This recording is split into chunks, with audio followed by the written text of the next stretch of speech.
आज भी नहीं रिकॉर्ड ऑनलाइन नहीं चल रही है। चलिए so good morning.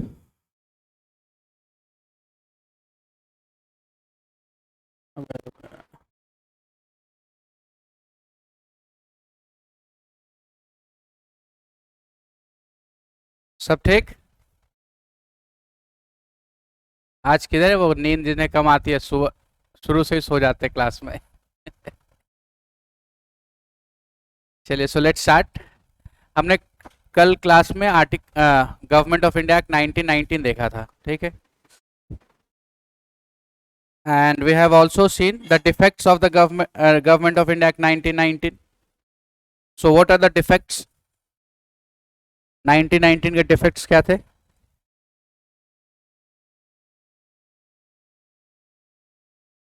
Limitations. Directly limitations था।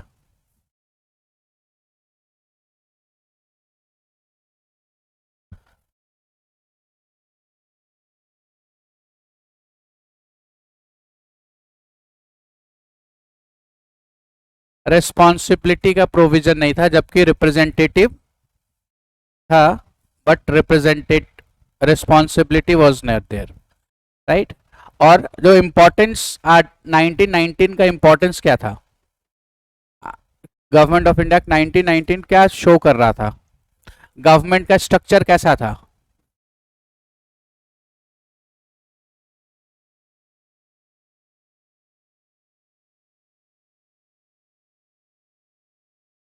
अकाउंटेबल था? फॉर्मली अकाउंटेबल था? नहीं। कैसे गवर्नमेंट के स्ट्रक्चर कैसे थे गवर्नमेंट के? आर्ट 1919 के एक्ट के अकॉर्डिंग स्ट्रक्चर कैसे थे गवर्नमेंट की?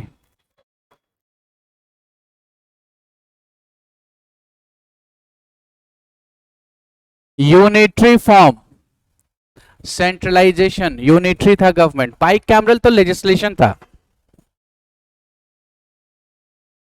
बट वो यूनिटरी फॉर्म था।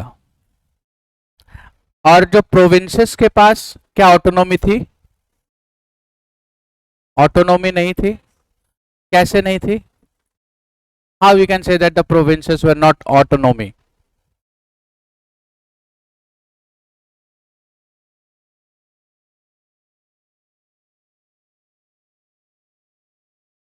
डायरकी कहाँ स्टैब्लिश हुई थी? डायरकी था, डायरकी 1919 में स्टैब्लिश हुई थी। यस। कहाँ पे? प्रोविंसेस में थी ना dyarchy. Dual government, transfer and reserve, right. Budget का एलोकेशन, बजट के प्रेजेंटेशंस का पावर भी लेजिस्लेशन के पास प्रोविंसेस को दिया गया था। The budget was separated from the central, right, but it was kept under the reserve subject. अरे कुछ सही है। ईश्वर आपकी सारी मनोकामनाएं पूरी करे। और ये सब नहीं करते, हम उम्र है हम लोग। आपसे बस आपसे बस कुछ ही साल बड़ा हूं। नहीं नहीं, फिर आप पढ़ोगे ही नहीं मुझसे। ठीक है। So 1935, if you move to the 1935 now. 1935 का बैकग्राउंड हमने समझा? यस और नो? 1935 गवर्नमेंट ऑफ इंडिया 1935 जो था वो किसके बेसिस पर बनी थी? On the basis of which paper the 1935 was drafted?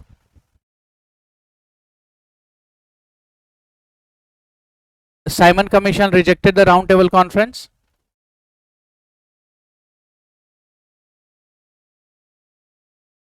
Report boycott हुई थी साइमन कमीशन की। गवर्नमेंट ऑफ इंडिया एक्ट का बेसिस क्या था? किस बेसिस के, किन डॉक्यूमेंट्स के ऊपर government of India act draft हुई थी? White paper. What is white paper? नहीं नहीं, इस टर्म्स में व्हाइट पेपर क्या था? It is an outcome of third round table conference, जो डिस्कशन हुई थी, so it is an outcome of third round table conference, ठीक है। तो this is the first document जिनके बेसिस पर गवर्नमेंट ऑफ इंडिया एक्ट 1935 को ड्राफ्ट किया था ब्रिटिशर्स ने। What are the others?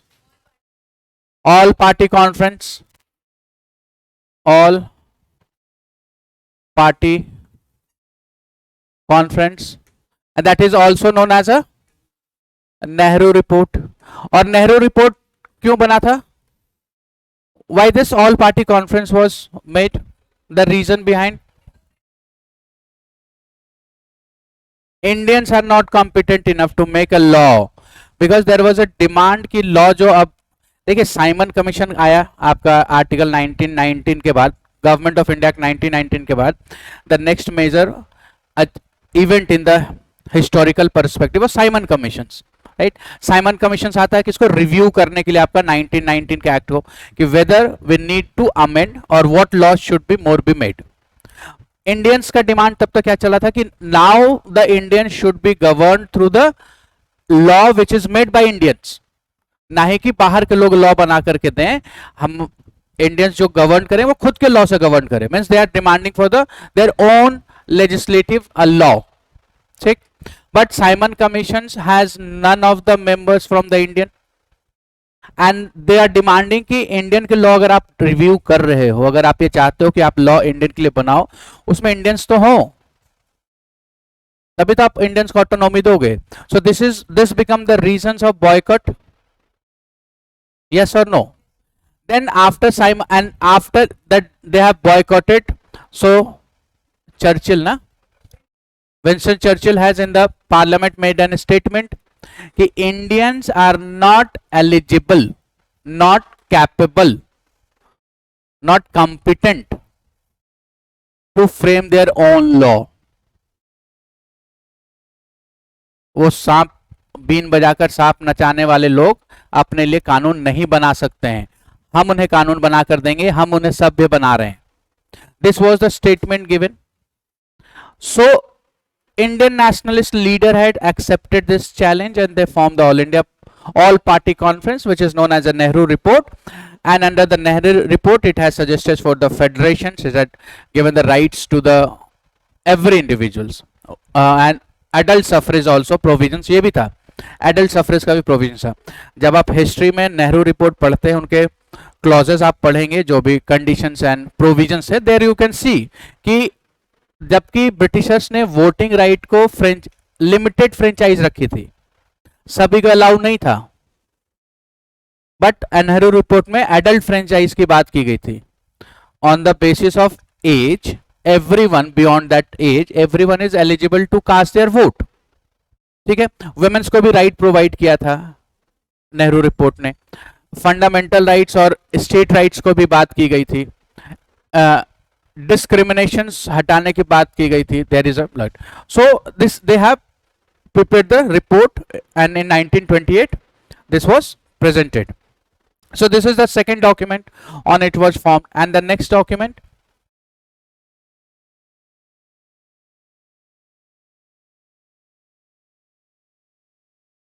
Simon Commission report.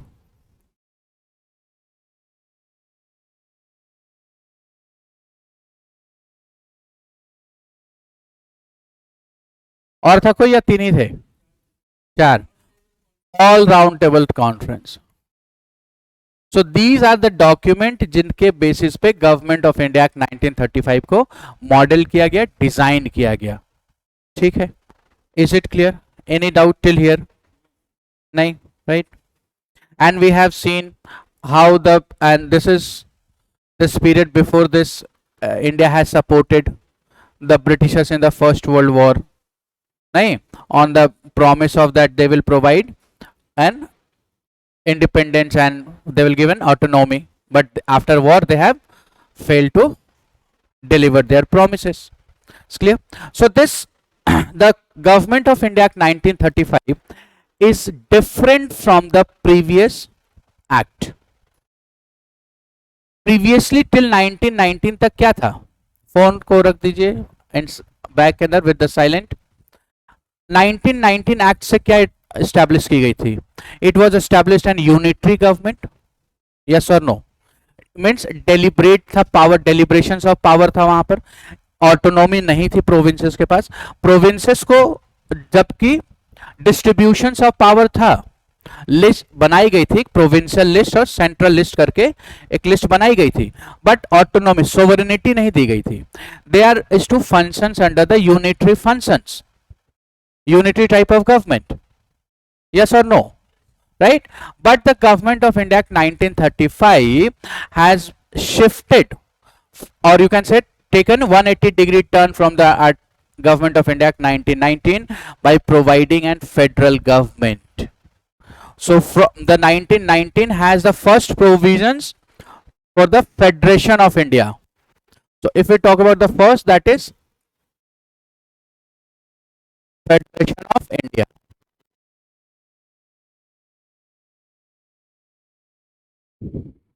Right, which is known as all India federations. इन्होंने फेडरेशंस बनाया, प्रोविजंस दी।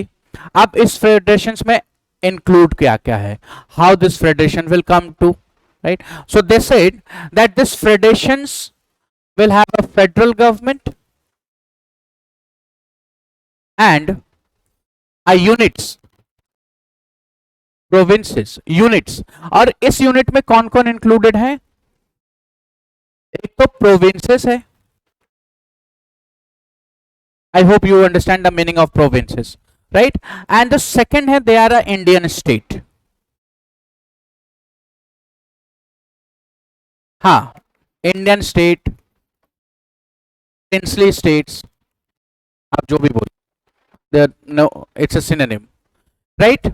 So all India federations कैसे आ गए एग्जिस्टेंस में? When they will join the federations, but for state or Indian state, this is an optional, it is not mandatory on them कि आप चाहे तो join कर सकते हैं, but for the provinces it is mandatory। Are you getting my point? So for them it is optional, that is not mandatory।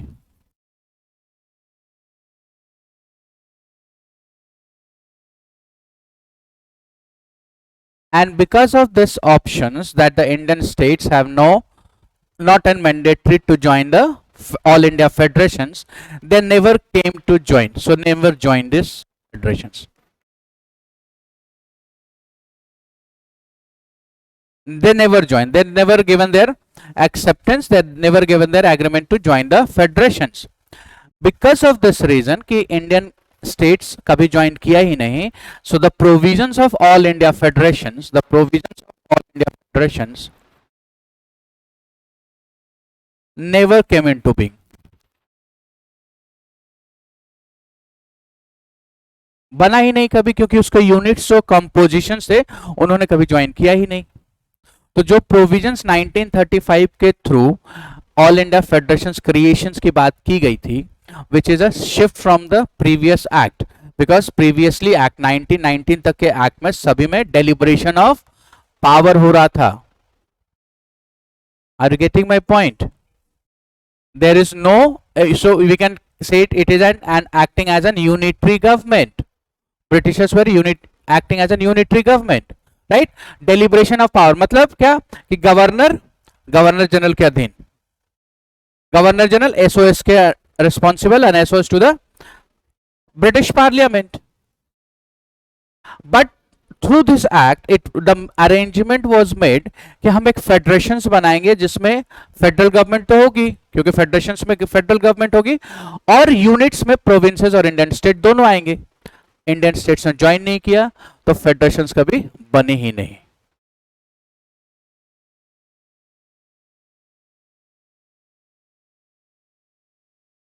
Provinces थे लेकिन units दोनों को आना था तभी बनेगा, और इंडियन स्टेट्स को ये दे दिया गया optional.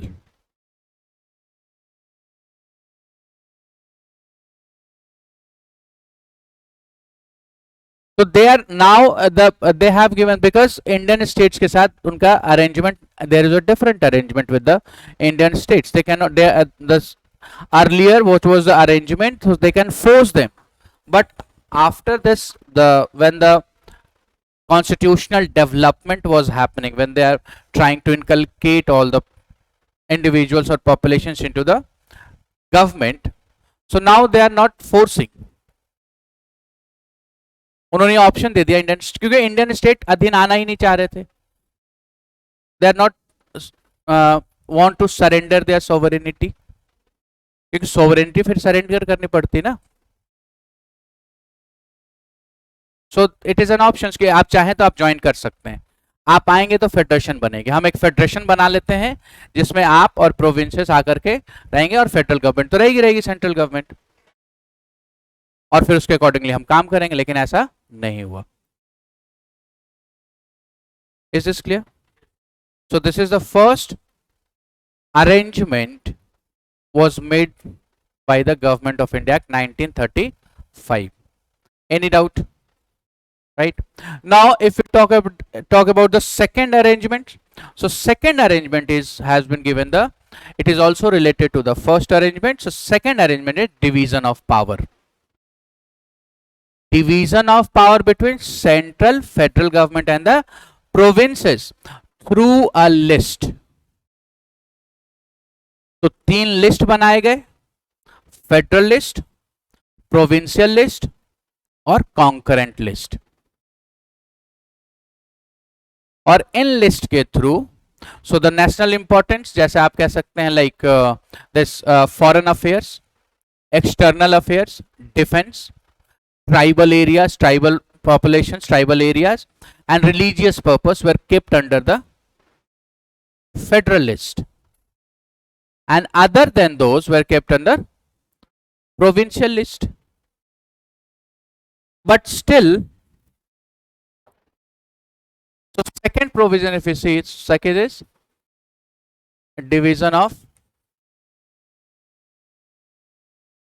power through list. So there is 3 lists: federal list, provincial list,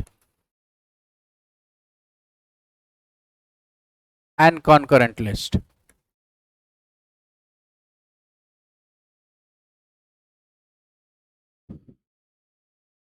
ठीक है।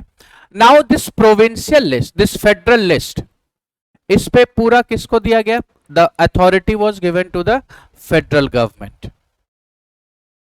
सो federal government is been authorised to legislate on this.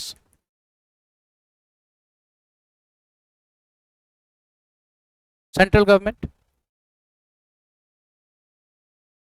नहीं, ब्रिटिश गवर्नमेंट, इंग्लैंड. यहां पर फेडरल गवर्नमेंट गवर्नर जनरल और लेजिस्लेटिव प्रोविंसेस और लेजिस्लेटिव काउंसिल. कल हमने देखा था the central legislature was make a bicameral council of states and legislative assembly. That is federal government, that was made the federal government. So that is federal government, right? Subject like defense, external affairs, religion, religious matter, tribals areas, these types of subjects were kept under the federalist and given an supreme power, given an you can call it a exclusive power to the federal. इन पे सिर्फ आप list बनाएंगे. You can make laws on all this. Is it clear? So this is federal government. Now when we talk about the provincial government, तो for the provincial government it is said that the provincial legislative assemblies were authorized to make rules on matters related to the provincial list. जो भी provincial list में matter है उसके ऊपर provincial assembly will make a law.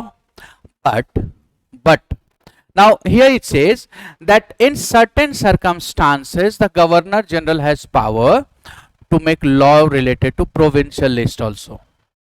कुछ ऐसे circumstances में governor general, that is viceroy, can also make a law. पहला, the condition is emergency. So when there is an emergency, Governor General will make law related to those lists which were enumerated in the provincial list. तो provincial list में जो भी matters हैं। एक तो उस पे ऊपर प्रोविंशियल लेजिस्लेटिव असेंबलीज को पावर दिया गया that you can make a law, right? And along with that, it is also said that in certain circumstances, Governor General will make a law in the provincial list if there is an emergency in emergency situations. Second says that if two or more than two provinces were agree, and then the Governor General can make law on that provincial list.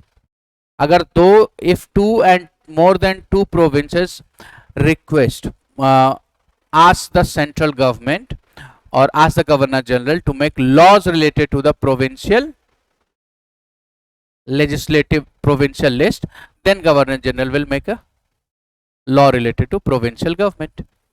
So यहाँ पर भी though it was division of power, but still there is a control of the Governor General in the provincial list. Are you getting my point? Now related to third list, so in this third list, federal government is also empowered and provincial government is also empowered to make laws.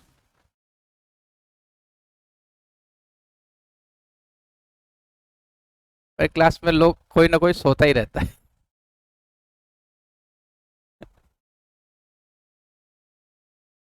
So both have the power to make laws. It's clear. Now, but if there is a situations of repugnancy, that is a conflict between the law made by the government, ऐसा कोई situations जहां पर conflict हो जाए दोनों के बीच में, so in case of conflict, federal government law will prevail. But again there is a conditions. But as we know that governor and the Governor General has a power to make any legislative bill to keep for the reserve for the consideration of crown, and if any bill or if any bill is reserved for the consideration of Governor General of a provincial bill for his assent, right, then that law will be prevail. अगर किसी provincial legislative के bill को governor ने क्या कर लिया, reserve कर लिया कि अब इस पे governor general will give his assent, then only it can become an act. So in that case that bill will prevail. Are you getting my point? Yes और नो? नहीं. As we know that the bill when it is will introduced in the provincial, the governor has to assent that bill. Okay? But there is also one provisions that governor has a power to reserve that bill, to give it to the Governor General for considerations. And once the bill has been reserved for the considerations for the assent of the Governor General, so in that case, if any dispute arises between the federal government and provincial government, then provincial government bill will prevail. Now is it clear? Provincial bill will prevail. Now it is clear? Yes or no? या फिर एक बार बताऊं? Once more. चलिए. So now here, as we know, चलिए इसको दूसरे तरीके से समझते हैं कि any bill has to become an act, the governor has to assent. That was the provisions. Without that, the bill cannot become an act. Now the governor has one more power, is that along with his giving his assent or rejecting or making a veto, he can also reserve that bill for the Governor General. Now in that case, if any bill is been reserved by the governor for the Governor General, any legislative provincial legislative bill, provincial bill is been reserved by governor, जब एक बार provinces ने उस bill को पास कर दिया, governor के पास जाने के बाद governor has reserve that bill for the considerations of governor general. So in that case, if Governor General veto that, if give his assent to the bill, provincial bill को अगर वो Governor General assent कर देगा, then and if after that any disputes arises, any conflict arises between the federal government and provincial government bill related to with respect to concurrent list, so in that case the provincial bill will prevail, means it will be prioritized over the federal government bill. Now is it clear? Yes or no? Is it clear, right? So this is the case related to the division of power, right?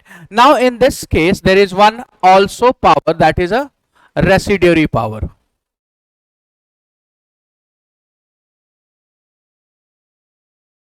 Residuary power means those matters, those which are not mentioned in either of the list, जो किसी भी list में mention नहीं है, so the power to legislate on such matter, that is known as a residuary power, right? So residuary power with respect to those which is not mentioned in either of the list is not given to federal government or provincial government, rather it is given to the governor general.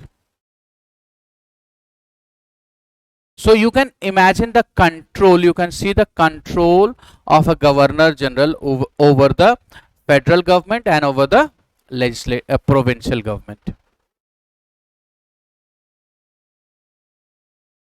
Is it clear or not? ठीक है? Any doubt till here? So this is the second provisions. ठीक है? चलिए यहाँ तक लिख लेते हैं. Then we will discuss the third.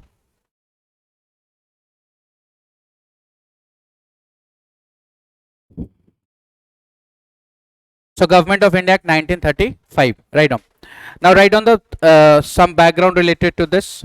There was a demand going for constitutional reform in India by Indian leaders. A demand, there was a demand growing.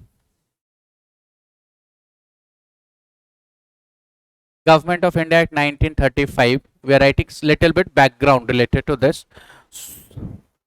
So demand growing for constitutional reform in India by the Indian leaders.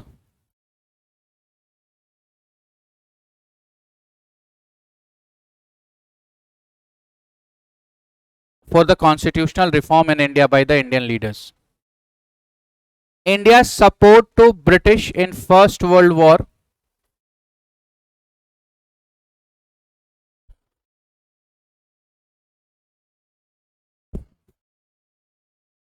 Next point. India's support to British in First World War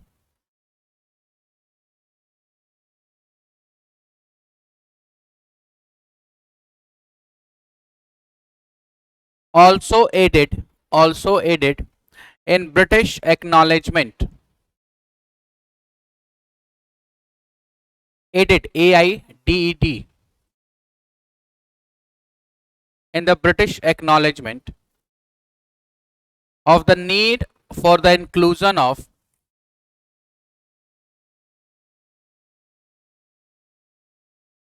the need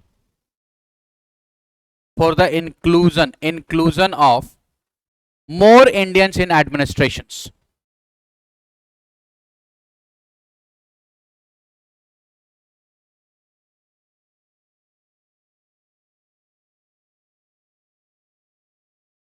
So this was a demand, and this has been, Britishers were accepted this demand that now Indians should be included, right? So they come up with the 1935 Act. So Government of India Act 1935 based on,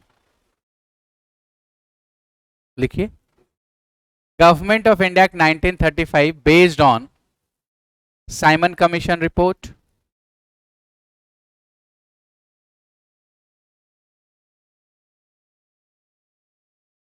the recommendation of Round Table Conference. First is Simon Commission, second is recommendation of Round Table Conference.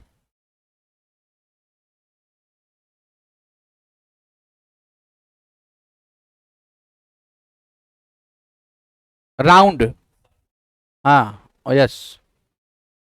Third, white paper published by British government in 1933. White paper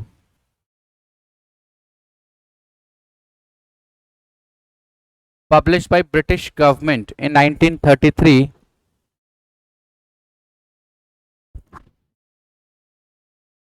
which is based on the third round table conference. 33 1932 में जब second round table conference हो रही थी, एक बहुत important incidence हुआ था.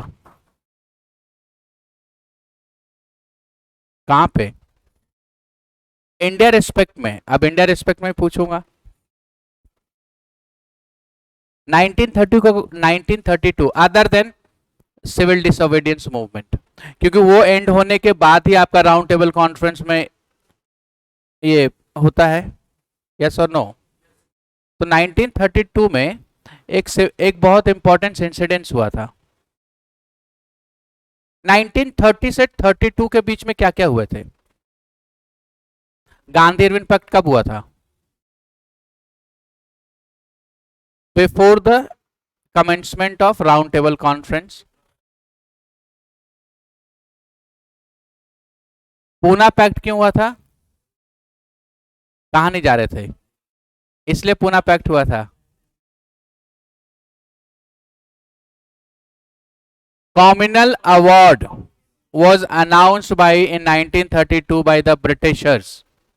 और कॉम्युनल अवार्ड में separate representative, separate electorate was provided to the SC/ST.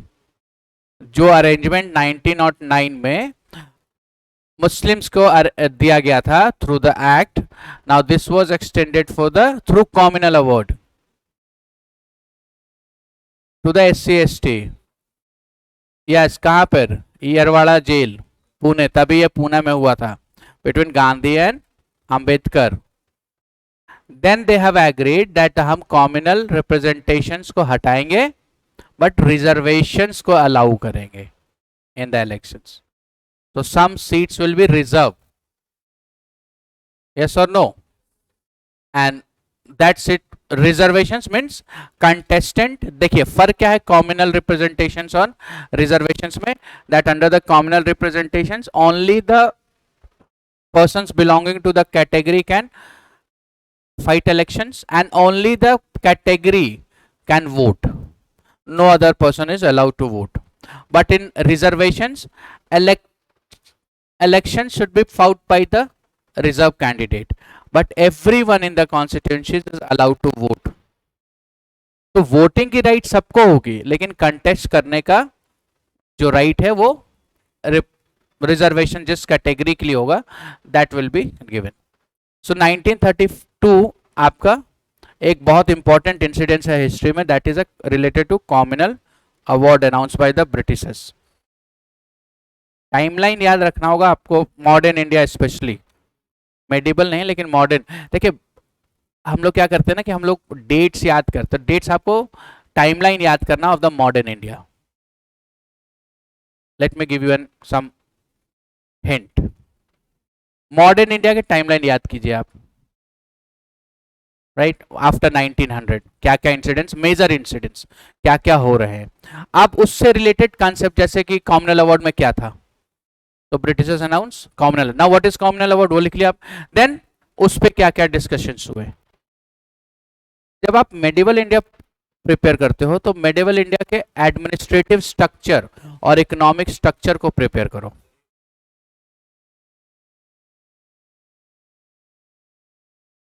Nineteen 1932 में सेकेंड राउंड टेबल अनाउंस किया था, एक्सेप्ट नहीं, अनाउंस किया था कि हम दे रहे हैं.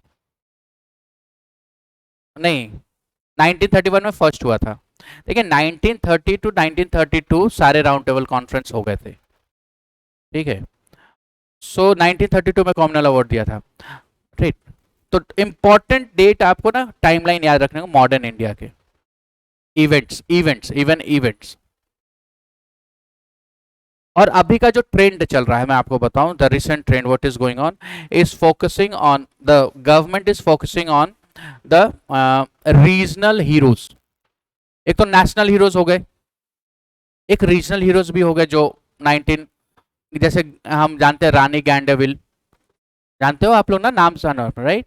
तो उस टाइप के एक तो आपको रीजनल हीरोज का इंपॉर्टेंस देखना होगा. देखिए, जब आप मेडिवल इंडिया में आप जाते हो तो राजाओं के क्रोनोलॉजी को पढ़ने की जरूरत नहीं है. What you need to learn from the medieval is administrative structure of the northern India, southern India, east, अगर उस दौरान में ईस्टर्न इंडिया में भी कोई और वेस्टर्न इंडिया में कोई था जैसे, तो that has to be done. Economic administrations, economic criteria, Maratha का इकोनॉमिक क्राइटेरिया क्या चल रही थी, राइट. देन साउथ में क्या चल रहा था इकोनॉमिक, और बाकी मेडिवल्स और कुछ पढ़ने की जरूरत नहीं है. तो एग्रीकल्चर टेक्नोलॉजी क्या यूज कर रहे थे वो, क्वाइनेज सिस्टम्स अगर इकोनॉमिक्स में था क्या था, रिफॉर्म्स अगर कोई ला रहे हैं वो किस तरीके का रिफॉर्म्स था, छोटे छोटे जो उनके रिफॉर्म्स के जो नाम थे, जैसे व्हाट इज तकावी, तकवी सुना ना आपने, पढ़ा होगा आपने, takavi it's a type of loan which is provided to the by government, तो इस टाइप का. Then arhat is an tool which is used in an agriculture. What is amil, आमीन, ये आपका आज भी यूज होता है, ये today also in the ground level. जब हम लोकल लेवल पे हम बात नहीं, जब हम लोकल लेवल पे बात करते, पर आप लोग कानूनगो जानते हो, कानूनगो नाम सुना है कानूनगो का, व्हाट इज कानूनगो,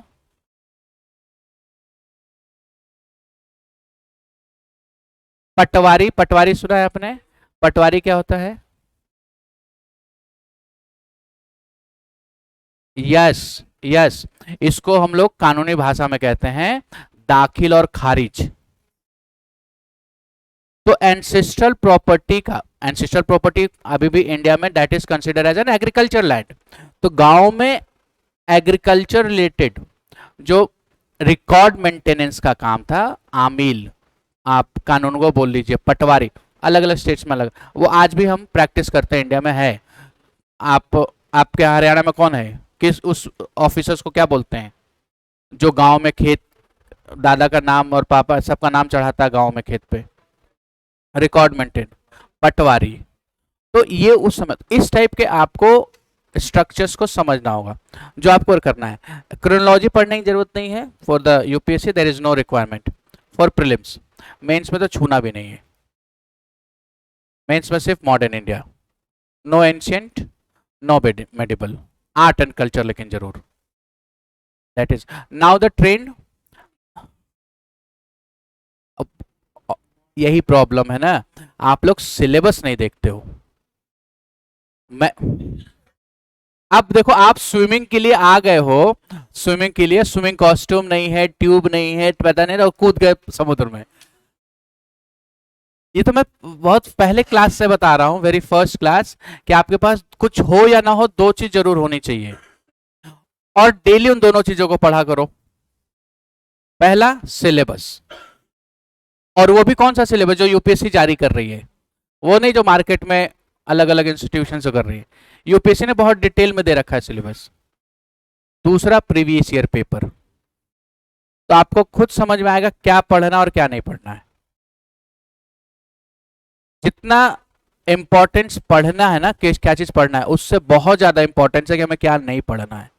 हम अननेसेसरी उन चीजों को पढ़ते हैं जो हमें नहीं पढ़ना है. तो हमें ध्यान सिर्फ और सिर्फ कंसंट्रेशन सिलेबस पे करना है, कि जो दुनिया पढ़े कोई मतलब नहीं, सिलेबस क्या दिया यूपीएससी में सिर्फ वो पढ़ेंगे. तो सिलेबस, अब तो ऑनलाइन का टाइम जमाना है, सब कुछ यहाँ पर है, सिलेबस डाउनलोड कर लीजिए, पढ़ लीजिए. तो मॉडर्न इंडिया है, इंडियन नेशनल मूवमेंट है, एंशियंट और मेडिवल नहीं है. आर्ट एंड कल्चर बहुत है, आर्ट एंड कल्चर का इंपॉर्टेंस बहुत बढ़ रहा है एग्जाम में, प्रीलिम्स में भी अगर आप देखें तो, और आपके मेंस में भी. सो उसको बहुत अच्छे से रेडी कीजिए. नाउ आर्ट एंड कल्चर आपको कैसे पढ़ना है, इंडिविजुअली नहीं पढ़ना है कि एंशियंट में ये हुआ, मेडिवल में ये हुआ, मॉडर्न में ये हुआ, नहीं. लिंकेज, कंटिन्यूएशंस, कि क्या कंटिन्यूएशंस है या नहीं. अब कंटिन्यूएशंस कैसे, जैसे एंशियंट में स्तूपा बनाई गई, तोरण बनाया गया, तोरण एंट्रेंस, स्तूपा गर्भगृह, गर्भगृह जहां पर डिटी, मेन डिटी को रखा। आज आप जितने भी मंदिर चले जाओ ना, इंडिया में कहीं भी मंदिर, जो पुराने मंदिर बने हुए हैं, आपको दो मंदिर मिलेगा। एक पुराना जो गर्भगृह है, जहां पर किसी की एंट्रेंस नहीं होती है, जाते आइए, वहां कोई लाइटिंग नहीं, कुछ नहीं, कुछ नहीं। एक वो मंदिर जो अभी बना है और जिसको मतलब न्यूली स्ट्रक्चर, तो एक गर्भगृह का कंसेप्ट है। तो क्या वो प्रिवेल कर रहा है अभी भी? तो this is how you need to join, वो स्ट्रक्चर्स में है या नहीं। अब अगर आप मेडिवल आते हैं तो इस्लामिक और इंडो इस्लामिक मिक्सचर है, क्योंकि जब इस्लाम आया इंडिया में तो अपने साथ कल्चर भी लेकर के आया, अपने साथ डिजाइन भी लेकर के आया। ये जो गुम्बद का स्टाइल लेकर के आया, वो इंडियन नहीं था। गुम्बद जो लगाते हैं मस्जिद के ऊपर या बिल्डिंग, एक गोल सा ऐसा नहीं लगाते गुम्बद सा, वो इंडियन नहीं था, इस्लामिक था। वो लेकर के आए यहाँ पर, लेकिन इंडो इस्लामिक उसमें मिक्स किया गया। फिर नॉर्दर्न और सदर्न इंडिया के डिफरेंसेस, द्रविडियन स्टाइल और नागरा स्टाइल कैसे लिंक हो रहा है। This is how you need to prepare strategically. ये सब आपको सिलेबस बताएगा और कुछ नहीं बताएगा, और previous year paper. So this is a gift from me to you on a teacher's day,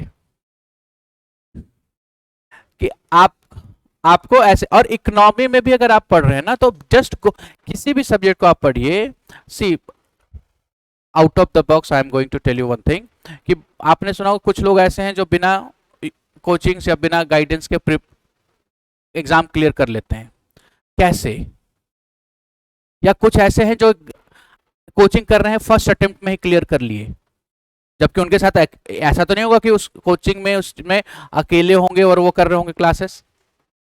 बहुत उसके साथ एक बैच में 10, 20, 100 बच्चे बैठे होंगे, लेकिन एक ऐसा निकलेगा जो कर रहा है। प्रीलिम्स 10 लाख फॉर्म में 5 लाख लोग प्रीलिम्स देते हैं, मेंस 1000 लिखते हैं, कुछ हजार, 10,000, 12,000। Now why the main problem और the main you can say that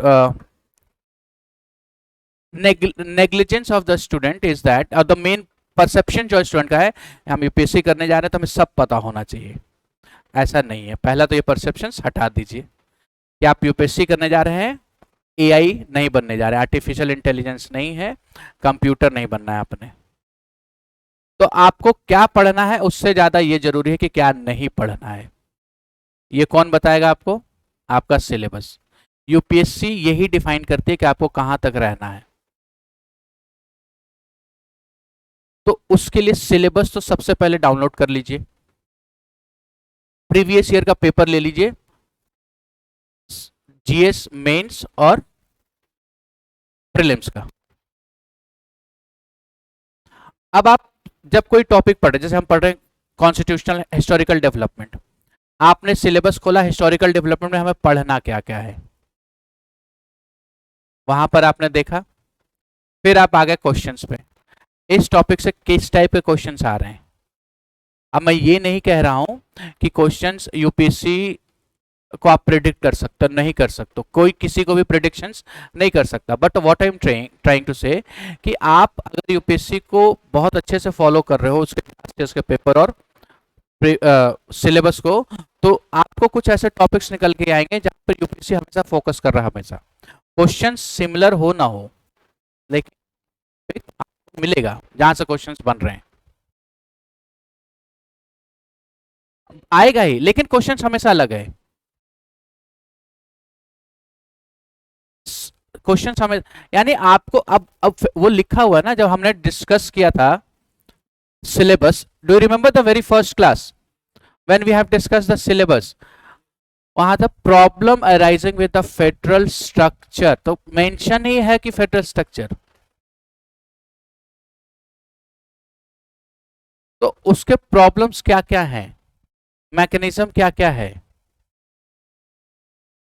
so mention तो क्वेश्चंस पूछे ही जाएंगे, ऐसा नहीं कि नहीं पूछा जाएगा। तो इस तरीके से आपको अपने आप को प्रिपेयर करना हमेशा। आप जब भी पढ़ो पहले सिलेबस पढ़ो, टॉपिक से पहले, उस टॉपिक से पहले जो भी टॉपिक आप शुरू करने जा रहे हो, एनसीईआरटी पढ़ रहे हो, नोट्स पढ़ रहे हो, या आप कोई एडवांस बुक पढ़ रहे हो, इट्स नॉट एन इश्यू। लेकिन उस टॉपिक को शुरू करने से पहले सिलेबस देखो कि मुझे ये टॉपिक जो बुक में दिया है, वो बुक में 10 टॉपिक, अब हर बुक में 10-10 टॉपिक होते हैं, किसी में 20 होता है चैप्टर, तो क्या सभी पढ़ने हैं या कुछ इसमें से छोड़ना है?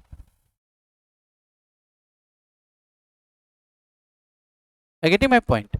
सो वो आपको वहां से बताएगा, प्लस जो टॉपिक उसमें मेंशन है उस टॉपिक में क्या इंपॉर्टेंस है आपको क्वेश्चन पेपर बताएगा कि किस पे आपको ज्यादा फोकस करना है। अब आप एक टॉपिक उठाए तो एक टॉपिक में सब टॉपिक भी तो होते हैं ना, जैसे हमने हिस्टोरिकल अंडरपिनिंग उठाया तो इसमें तो 5-6 एक्ट आ गए, 1850, एक्सक्यूज मी, 1858 एंड एवरीथिंग, तो क्या सभी पढ़ेंगे?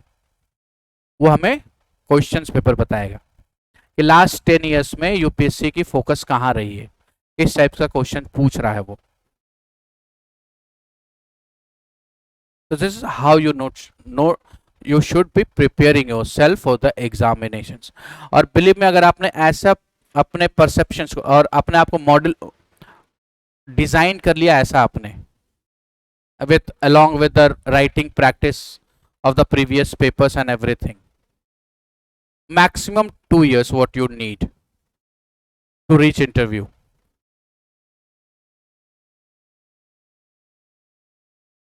So you will be going to be as an IAS officer, becoming as an IAS officer.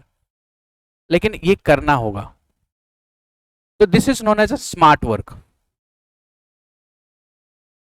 आज आपके पास बहुत ऐसे दोस्त मिलेंगे जिनके पास नॉलेज बहुत है लेकिन उनका वो किसी कारणवश हो नहीं पा रहा है। आप भी समझ देखो कितना टफ है, नॉलेज बहुत है लेकिन कहीं ना कहीं वो लैक इस स्ट्रैटेजी में लैक कर रहे हैं। मैं आपको कुछ पॉलिटी में कुछ नया नहीं पढ़ाऊंगा, या ऐसा नहीं कि मैं खुद का कॉन्स्टिट्यूशन बना रहा हूं और फिर लाकर पढ़ा रहा हूं। जो बना है, जो स्टैंडर्ड बुक्स में है, उन चीजों को आप ला करके आपको समझा रहा हूं, आपको बता रहा हूं, लिखवा रहा हूं। दिस व्हाट, ये आपको कहीं भी मिलेगा। What you need now, what is more important कि फर्स्ट कि अगर आपको जो मैं क्लास में दे रहा हूं that is an just of 4 to 5 books, it means you have to refer to all the 4-5 books if right.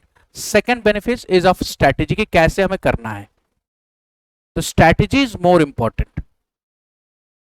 Now what you have to strategise हमने बता दिया मैंने आपको कि इन इन लाइंस पे आप उस पर काम करो। डेली बेसिस पर प्रीवियस ईयर क्वेश्चंस को सॉल्व करो ही करो। अगर किसी दिन मन नहीं है पढ़ने का मत पढ़ो, लेकिन उस दिन भी क्वेश्चन पेपर जरूर सॉल्व करो। एक आंसर मेंस का लिख लो, 2 आंसर मेंस का लिख लो और 1-2 साल का प्रीलिम्स पेपर सॉल्व करो किसी भी टॉपिक से। होता कभी मन नहीं है पढ़ने का, कोई बात नहीं, मन मत पढ़ो, लेकिन ये 2 काम आप जरूर करो। ये आपको जो आपने पढ़ा होगा 10 दिन पहले वो भी रिवाइज कराएगा। So this is how you need to do your preparations. अगर आपको इमीडिएटली मतलब within a span of 2-3 years अगर आपको सिलेक्शंस लेना है तो this is how you need to do.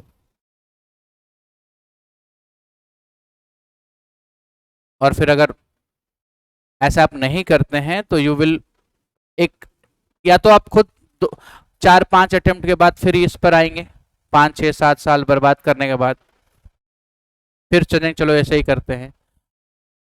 सो एक बार आप लौट कर इस पर जरूर आएंगे जो मैं बता रहा हूं आपको, तो आज ही उस पर आ जाइए, अपने 5-6 साल जीवन के बचा लीजिए, 22-23 साल में सिलेक्शन ले लीजिए, ताकि 40 साल बड़े ऑफिसर्स आपको सल्यूट करें जब आपके आगे पीछे बॉडीगार्ड में हो। सुनने में अच्छा लगता है बट इसके लिए आपको ये काम करना होगा। और दूसरी चीज आपको हिस्ट्री में भी कंसेप्ट पे काम करना कि ये हुआ तो क्यों हो रहा है, ऐसा क्यों, किसी भी टॉपिक में ऐसा क्यों। ठीक है, जैसे एक एग्जांपल बताता हूं मैं आपको।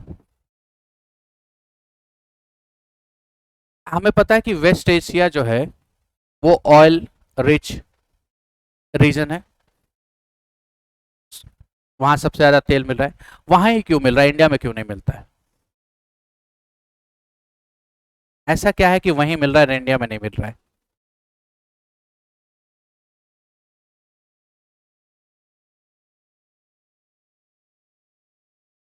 डेजर्ट तो हमारे यहाँ भी है, फॉरेस्ट तो हर जगह था, फॉरेस्ट तो हर जगह था, और सबसे ज्यादा फॉरेस्ट तो इक्वेटोरियल रीजन में है, एवरग्रीन फॉरेस्ट। तो हमारे यहाँ क्या फॉरेस्ट जमीन में गया ही नहीं?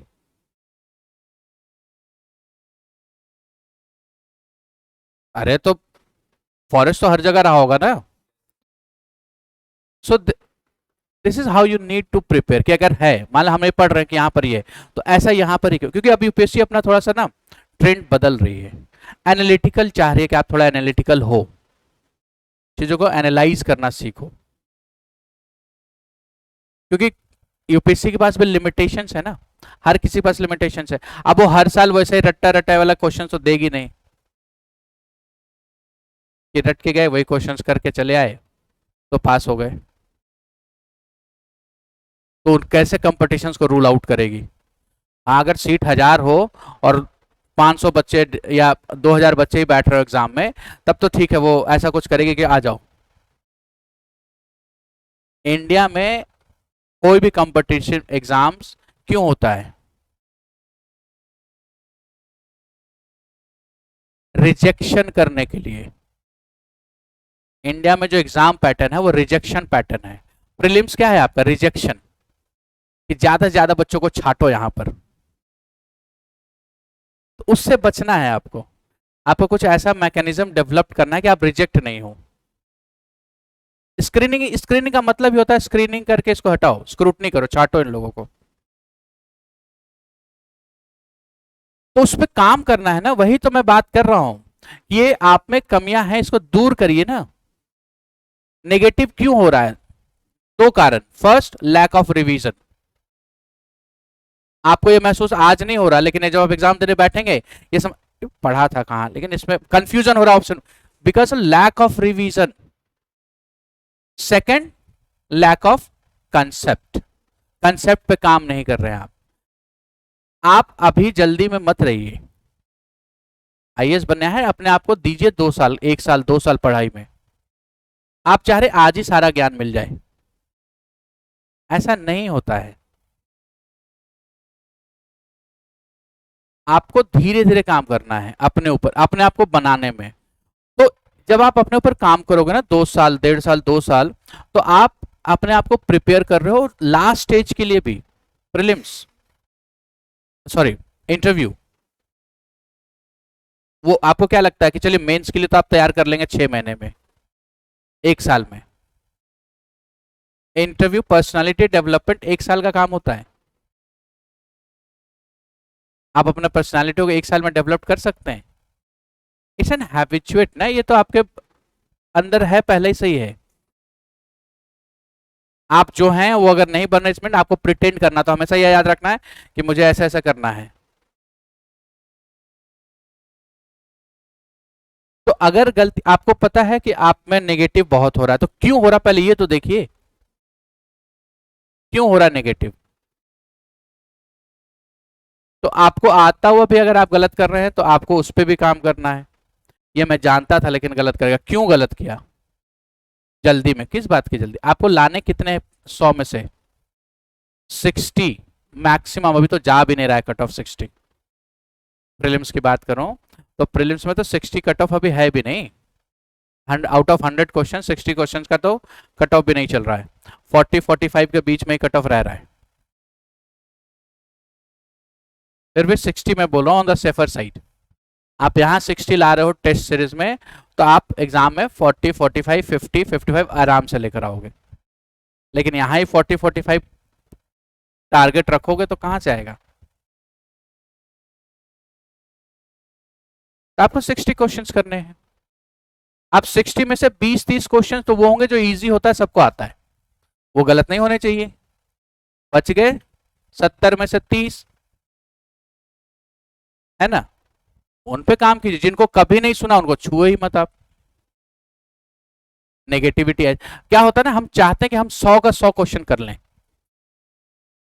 इसमें देखो क्यों करना है, आपको सिर्फ क्वालिफाई ही तो करना है। मान लीजिए आपने 100 में 100 कर लिया और 100 में 100 सही भी हो गया, तो यूपीएससी आपको ऐसा थोड़ी कहेगी चलो बेटा मेंस मत लिखो, इंटरव्यू मत लिखो, अपॉइंटमेंट लेटर लो। ऐसा तो कभी नहीं होने वाला, नहीं होगा ना। तो ऐसा ही कीजिए, आप अपने आप को टारगेट ही कीजिए। आप मान के चलिए, ये मान के चलिए फिलहाल यहां पर ये हैबिट डेवलप कीजिए कि मुझे 60 करेक्ट करने हैं,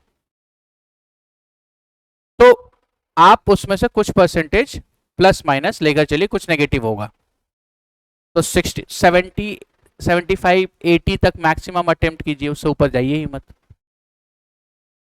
और जिन क्वेश्चंस के बारे में आपने कभी नहीं सुना उनको मत कीजिए फिलहाल, ये हैबिट डेवलप कीजिए। So this is how you need to do this. तो आप जान रहे हैं। और फिर आंसर राइटिंग में दैट इज मोर इंपॉर्टेंट, मैं हमेशा फोकस करता हूं कि आप लोगों को आंसर राइटिंग हमेशा करनी चाहिए। स्टार्ट किया आप लोगों ने डेली बेसिस पर आंसर राइटिंग, लिख रहे हैं सब? नहीं नहीं नहीं नहीं नहीं नहीं, बताइए।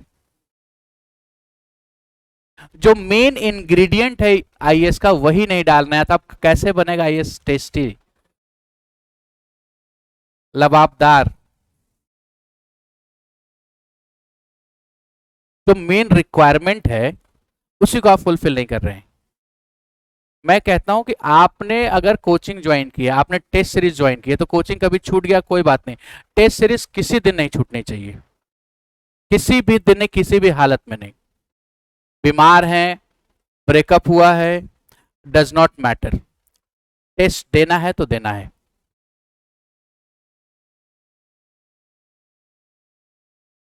क्योंकि एक डर भी होता है जब आप देने जाते हो, माहौल में एक डर होता है यूपीएससी का। मैं नहीं कहूंगा डर नहीं होता, टफ नहीं होता, टफ यूपीएससी लोग कहते हैं टफ ही निकालना, क्यों? क्योंकि आपके मेंटल स्ट्रेंथ को चेक करता है ये, आप कितना मेंटली स्ट्रांग हैं इस पे डिपेंड करता है। आप एग्जाम में बैठे, पहला 10 क्वेश्चंस में से एक भी क्वेश्चंस आपको हवा नहीं लगा, हो सकता है भाई सबका सीरीज अलग अलग होता है। आपने खोला पहला पेज, पहला टेस्ट सीरीज, और 10 क्वेश्चन जिसके बारे में आपने कभी सुना ही नहीं है, और उसके बाद 90 क्वेश्चंस आप जानते हैं, लेकिन आपका नहीं निकलेगा अगर आप मेंटली स्ट्रांग नहीं है तो।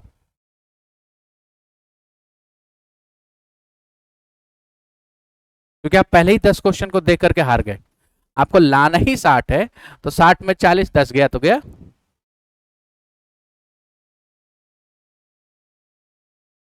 तो इसके लिए एक बहुत अच्छा ट्रिक क्या है कि पेपर को, अब इस ट्रिक को नेक्स्ट टेस्ट सीरीज में अप्लाई कीजिएगा। प्रीलिम्स में आप लोग क्या करते होंगे, पेपर को पहले क्वेश्चन से सॉल्व करते हैं, बोला, या पीछे से सॉल्व करते होंगे, जब भी इन बिटवीन कहीं एक बार पेपर को 5 मिनट 10 मिनट पेन रख दीजिए, पेपर उठा के 5 मिनट बस पढ़ लीजिए सारे क्वेश्चंस, और इन बिटवीन कहीं से पेपर शुरू कर लीजिए।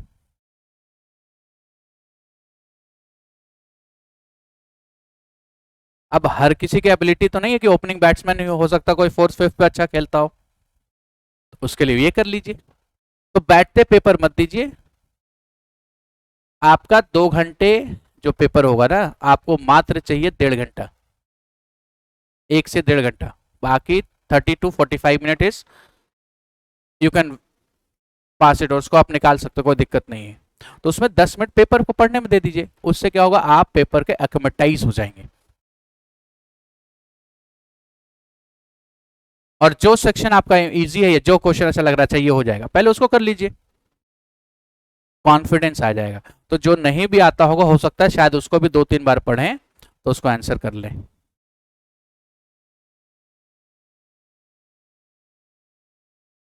तो this is how, so these are the certain things, strategy, ये ट्रिक नहीं है, दिस इज एन स्ट्रैटेजी, कि कैसे आप अपने आप को रेस में रख रहे हैं। उनका मेन कंसर्न क्या है कि आप प्रीलिम्स में इतने मार्क्स लाएं, कैसे ला रहे हैं डज नॉट मैटर, क्या पहले क्वेश्चन को पहले सॉल्व कर रहे हैं या लास्ट क्वेश्चन को पहले कर रहे हैं, इससे कोई मतलब नहीं है। या पहला 10 क्वेश्चन आप नहीं भी कर रहे हैं तो कोई बात नहीं, और आपने लास्ट के 50 क्वेश्चन किए सब सही है तब भी कोई दिक्कत नहीं। तो हमें फोकस उस पर करना है कि मुझे इतना लाना है, पूरा पेपर से मुझे मतलब नहीं है। लेकिन पेपर में एग्जाम में जाने से पहले किसी भी सेक्शन को लाइटली मत लीजिए, किसी भी सेक्शन को छोड़िए मत। सिलेबस में जो मेंशन है उसे कवर कीजिए। जैसे 5 अगर टॉपिक मेंशन है तो 5 टॉपिक कवर कीजिए। हो सकता है हर टॉपिक को 100% नहीं हो पाए, किसी को 70 कर लिए, किसी को 80 कर लिए, जो अच्छा है वो तो 100 होगा ही, इस तरीके से। लेकिन ऐसा नहीं कि 80% का मतलब 5 में से 4 ही टॉपिक तैयार किए, 3 ही टॉपिक तैयार किए, 2 छोड़ दिए, पता चला उन्हीं 2 से क्वेश्चन आ गए, इन 3 से क्वेश्चन ही नहीं आया। यूपीएससी की ये पुरानी आदत है, ये काम यूपीएससी करती है कि जब आप इकोनॉमी छोड़ के जाएंगे उस बार इकोनॉमी के क्वेश्चंस भरे हुए मिलेंगे, जब इकोनॉमी बहुत पढ़ के जाएंगे तो 2 क्वेश्चन आएगा, वो भी ऐसा कि हवा ही नहीं लगना है। आपने करंट बहुत अच्छे से रेडी किया तो 2 क्वेश्चंस करंट का, 4 क्वेश्चंस करंट के, बाकी है ही नहीं फिर। तो इसीलिए किसी भी टॉपिक को कभी मत छोड़िए, हर टॉपिक को कोशिश कीजिए कि कम से कम 70 to 80% according to syllabus complete हो, तो कहीं ना कहीं फिर आपका वो बैकग्राउंड नॉलेज के बेसिस पर यू कैन डू इट। ठीक है, try to do this things, ऐसे करना शुरू कीजिए। आज से जिन्होंने नहीं शुरू किया वो फिर से शुरू कीजिए, आंसर राइटिंग लिखने की कोशिश शुरू कर दीजिए, प्रैक्टिस शुरू कीजिए। आप आंसर राइटिंग नहीं लिख रहे हैं उसका कारण एक ही है, वो मैं बता रहा हूं, वो है डर, और कोई रीजन नहीं है। डर की वजह से आप आंसर राइटिंग लिखना नहीं चाह रहे हैं कि मेरे पास कुछ है ही नहीं, मैं लिखूंगा क्या, होता है ना ये, क्या लिखें, तो क्या लिखें, क्या जो पढ़ा आपने वो लिखिए। Is it clear? So start writing and start doing this. Syllabus रखिए अपने पास, हर किसी सब्जेक्ट का, जिस सब्जेक्ट को भी पढ़ रहे हैं उसका सिलेबस रखिए, उसको सिलेबस और क्वेश्चन पेपर रखिए, उसके through start studying and writing the answers. जितना पढ़िए उसे डबल लिखने की कोशिश कीजिए। जो आप टाइम डिवाइड, मान लिया आपने डिसाइड किया कि मैं डेली 8 घंटे पढ़ूंगी, ठीक है, 8 घंटे में आप 3-4 घंटे रीडिंग का रखिए, बाकी 3-4 घंटे राइटिंग का रखिए।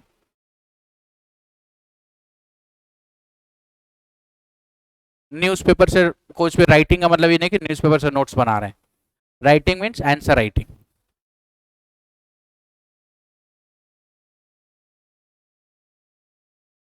This is how you need to do that. Newspaper को कंटिन्यू रखिए अपने हैबिट में हमेशा, that will always help you in every perspective, it will help you. सिर्फ एग्जाम के परस्पेक्टिव से ही नहीं, सभी परस्पेक्टिव से आपको ये हेल्प करेगा न्यूज़पेपर। ठीक है, चलिए write down.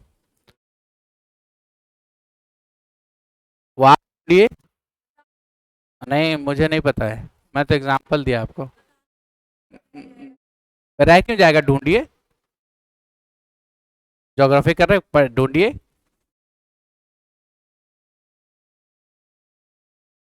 One nation one election. what is one nation one election? See, this is not a new concept, ठीक है।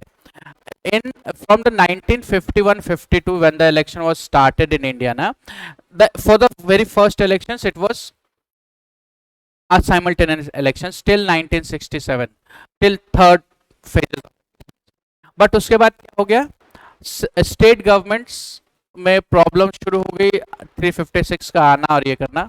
so the concept is good, it's not bad, कि उससे क्या होगा कि इकोनॉमिक बेनिफिट होगी, कि फाइनेंशियल बहुत खर्च होते हैं, एडमिनिस्ट्रेटिव एक्सपेंस भी बहुत होता है, नहीं एडमिन स्टाफ को उठा करके। अभी 6 महीने पहले लोकसभा इलेक्शन हुआ, 6 महीने बाद फिर 3 स्टेट का इलेक्शंस, तो एडमिनिस्ट्रेटिव उसी स्टेट के एडमिनिस्ट्रेटिव को फिर लगाइए उसमें, तो लैगिंग हो रही है एडमिनिस्ट्रेटिव वर्क में, तो उससे तो बेनिफिट होगा। बट द मेन कंसर्न यहाँ पर जो है वो 2-3 कंसर्न्स वहाँ पर ये हैं कि अगर मान लीजिए, देखिए इलेक्शंस हमारे यहाँ जो होता है ना, वो 2 बेसिस पर होते हैं। अगर हम लोकसभा के इलेक्शंस की बात करेंगे तो लोकसभा इलेक्शन जो है वो लोकसभा इलेक्शंस वो होता है आपका नेशनल इंटरेस्ट पे।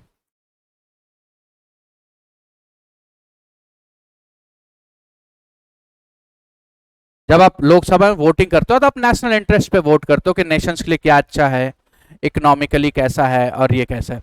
लेकिन जब आप स्टेट इलेक्शंस में आते हो तो ये आ जाता है रीजनल इश्यूज पे। अब ये regional issues region wise very कर रहा है। तमिलनाडु के लिए कुछ अलग इश्यू है, लेकिन वो सेम इश्यू बिहार के लिए तो नहीं है। बिहार का अलग रीजनल इश्यूज है, अरुणाचल का अलग रीजनल इश्यूज है, गुजरात का अलग रीजनल इश्यूज है। तो अगर आप एक साथ करते हैं, अलग इलेक्शंस हम ऐसा करते हैं कि एक साथ करें, तो it may be the chances कि कहीं ना कहीं रीजनल इश्यूज हैम्पर करेगा। एक वोट डालेंगे तो आप दोनों सरकार कर रहे हैं तो कंफ्यूजन क्रिएट होगा कि नेशनल इश्यूज पे करें या रीजनल, तो कहीं ना कोई हैम्पर कर रहा है। This is the first, right, which should B mated out. The main problem here is कि सपोज कि अगर हमने कह दिया कि now from 2024 India will have one nation one election या वन वोट, तो उन राज्यों को क्या जिनका इलेक्शन अभी 6 महीने पहले हुआ है और एक साल पहले हुआ है, क्या आप उन्हें डिसॉल्व करेंगे? And can the constitutions is constitutions have given authorized any power to dissolve any of the popular government? नहीं। आप किस 356 पे अगर आप लगा रहे हैं तो किस बेसिस पर लगाएंगे आप? या तो 355 या 365। The government is not working according to constitutions, but if they are working according to constitutions, then so this is one of the problem. So for this what they need is to amend the constitutions, और constitutions को amend करने के लिए 356 is more important, which is giving power to centre to impose president rule लगाने के लिए। President rule 356 लिखा मैंने, 352 is national, 356 is president rule, 360 is financial rule. Confuse मत कीजिए, ठीक है। तो this is one of the problem कि यहां पर the second problem, now suppose इसको भी आप पार कर गए, this hindrance is also been cross. Now suppose a situation ऐसा कोई आ जाए कि किसी कारणवश after this policies of one nation one vote, if circumstances arise कि किसी लोकसभा डिसॉल्व हो जाए पहले, there may be a situations of hung parliament, हो सकता है ना, हंग स्टेट हंग पार्लियामेंट। तो हंग पार्लियामेंट के सिचुएशंस में कॉलिशंस गवर्नमेंट फॉर्म कर गई। Now in terms of coalitions government, अगर सपोज 2 साल 3 साल के बाद गवर्नमेंट फॉल कर जाती है, नो कॉन्फिडेंस मोशन मूव हो जाता है लोकसभा में या किसी भी इंडिविजुअल स्टेट में, तो क्या किसी इंडिविजुअल स्टेट में मूव हो गया तो क्या for the next reminder year वहां पर प्रेसिडेंट रूल रहेगा? क्योंकि उस बेसिस पर आप प्रेसिडेंट रूल लगा नहीं सकते कि भैया वहां गवर्नमेंट फॉल कर गया तो आप प्रेसिडेंट रूल, आपको तो इलेक्शन कराना है। तो उसके लिए प्रोविजन आप यहां बनाएंगे कि इस केस में अगर होगा तो हम प्रेसिडेंट रूल रखेंगे, मान लिए रख लिया आपने स्टेट्स में। लेकिन अगर लोकसभा फॉल कर गई तब तो आप इमरजेंसी तो नहीं लगाएंगे 352। और अगर लोकसभा की गवर्नमेंट फॉल कर गई due to this no confidence motion, due to the coalition government, और उन स्टेट्स में अभी इलेक्शंस हुआ है 2 years और सभी इलेक्शंस सभी स्टेट्स में government is functioning in a majority, so in that case क्या फिर for the reminder period the whole country will run without a parliament? Parliament तो चाहिए। So these are the things which should be discussed और जिन पे solutions चाहिए arrive करना कि ये सब सिचुएशंस आने वाले, ये आएंगे ही आएंगे। फेडरलिज्म पे ज्यादा फर्क नहीं पड़ेगा। फेडरलिज्म पे क्यों फर्क पड़ेगा? क्या federalism for the first 15 years 20 years federalism नहीं थी? तो फेडरलिज्म पे कैसे फर्क पड़ेगा? लेकिन ये जो सिचुएशन मैं आपको बताऊं सर्कमस्टांसेस, ये अनअवॉइडेबल सर्कमस्टांसेस हैं। कल को ऐसी कोई गवर्नमेंट आ सकती है जो कि सिंगल हैंडेडली गवर्नमेंट नहीं फॉर्म करे। कॉलिशन गवर्नमेंट 1990s के बाद हमारे यहाँ कॉलिशन गवर्नमेंट फॉर्म हो गई ना, तो उस सिचुएशंस में क्या करेंगे फिर? मान लीजिए स्टेट में तो आपने प्रेसिडेंट रूल लगा दिया थ्रू द 356 अमेंडिंग, कि एक और आपने क्लॉज ऐड कर दिया यहां पर कि if the government falls in a state before the completion of tenure, so president rule will be there, which is unconstitutional, है कि नहीं? फिर भी आपने कर दिया, मान लिए। लेकिन अगर लोकसभा में गवर्नमेंट फॉल कर गई तब, और बाकी के स्टेट्स में फुल फ्लेज में फुल मेजोरिटी में गवर्नमेंट है, तो क्या फिर आप लोकसभा इंडिया विदाउट पार्लियामेंट काम करेगी, या फिर पूरे स्टेट्स में डिसॉल्व करके फिर आप इलेक्शन करवाएंगे? सो कंसेप्ट इज गुड कि अगर वन नेशन वन इलेक्शन हम करते हैं तो इट मीन्स कि हम इकोनॉमिकली बहुत अच्छा, मतलब जितना हम पैसा लगा रहे हैं इलेक्शंस में, ऑलमोस्ट एवरी ईयर्स और with in a span of 2 years कहीं ना कहीं इलेक्शन हो ही रहा है, किसी स्टेट में किसी स्टेट में।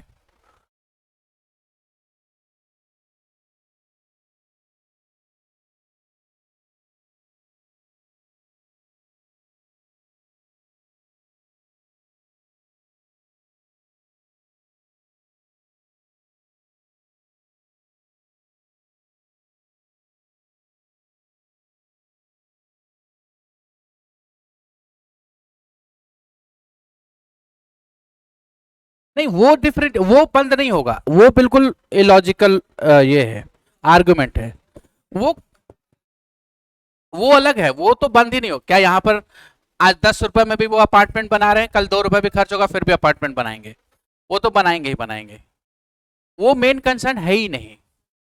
मेन कंसर्न है कॉन्स्टिट्यूशंस, मेन कंसर्न है कॉन्स्टिट्यूशंस के प्रोविजंस। आप इसको इंप्लीमेंट कैसे करोगे?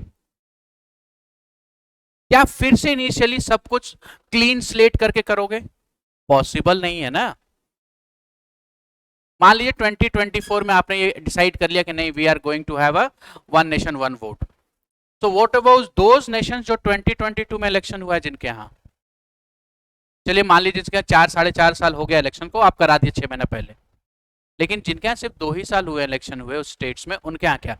मणिपुर, उत्तराखंड, अभी इलेक्शन हुए ना पंजाब, उत्तर प्रदेश अभी लास्ट ईयर हुए ना उनके यहाँ, और वहां पर फुल मेजोरिटी में गवर्नमेंट काम कर रही है। तो किस बेसिस पर आप उनको डिसॉल्व करेंगे? मान लीजिए इसको भी आपने कर लिया, करा दिया, आने वाले समय में हंग पार्लियामेंट के सिचुएशंस में आ गई, कोलिशन गवर्नमेंट आया, नो कॉन्फिडेंस मोशन पास हो गया, गवर्नमेंट गिर गई, कोई दूसरी है ही नहीं पार्टी जो पार्टी फॉर्म कर सके। अब एक ही ऑप्शन है, हाउस डिसॉल्व हो गया, तो अब सिर्फ इलेक्शन हो सकता है। तो क्या लोकसभा और country can not be exist without, because we have a parliamentary form of government. अब ऐसा तो नहीं कि आप ऑल्टरनेटिव रखेंगे कि चलो पार्लियामेंट नहीं होगा तब तक प्रेसिडेंशियल फॉर्म ऑफ गवर्नमेंट चलेगा, उसमें भी तो आपको हाउस चाहिए ना। तो दीज आर द थिंग्स। बाकी वो कि 5 रुपए पैसे तो बचेंगे, I am, this is all the two benefits we are going to be having with this one nation one vote. First, financial benefit, जो आज हम खर्च कर रहे हैं इलेक्शंस के ऊपर, उस समय कम खर्च होगा इससे, बिल्कुल सही बात है। Second, we are going to be in the terms of administrative staff, क्योंकि इलेक्शंस के लिए स्टाफ लगता है भाई, पहले रोल प्रिपेयर करो, वोटिंग रखो, सीआरपीएफ बुलाओ, पुलिस का डिप्लॉयमेंट, बहुत सारी चीजें लगती हैं, वो भी चीज हम कर लेंगे। लेकिन जब हम कोई प्लान को इम्प्लीमेंट कर रहे हैं तो हम उसे प्रोज और कॉन्स में देखते हैं। हमारे पास जब कॉन्स ज्यादा, प्रोज ज्यादा हो ना, तभी हम उसको इम्प्लीमेंट कर रहे हैं। तो यहां पर सिर्फ अभी 2 ही प्रोन्स दिख रहे हैं मुझे, एक फाइनेंशियल और एक एडमिनिस्ट्रेटिव, दूसरा कोई प्रॉन्स दिख नहीं रहा मुझे। इसमें मुझे कॉन्स ज्यादा दिख रहे हैं कि उन सिचुएशंस में क्या होगा, आप कैसे इसको इंप्लीमेंट करेंगे। कमिटी बैठी है, सजेशंस तो पहले भी दिया गया है कमिटी, ऐसा नहीं कि this is the first time with the government is doing. Committee है सजेस्टेड लॉन्ग बैंक बिफोर कि हम इंडिया को वन नेशन वन वोट में जाना चाहिए,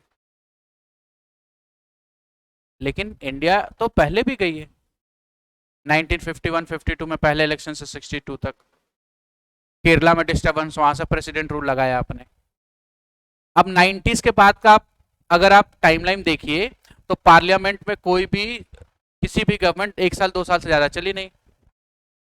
VP Singh, Chandrashekhar Singh, H D Deve Gowda, PV Narasimha Rao, फिर बने यहाँ पे वाजपेयी जी, फिर सरकार गिरी, फिर अगर ऐसा सिचुएशंस एक बार नहीं 10 बार आ गया तो क्या पूरे कंट्री को हर 6 महीने पे इलेक्शन ही कराते रहेंगे सभी स्टेट्स में? ये सिचुएशन पॉसिबल है ना, हो सकता है ना। So my take on this कि though it is a good policy but to implement it it is very hard nut to crack.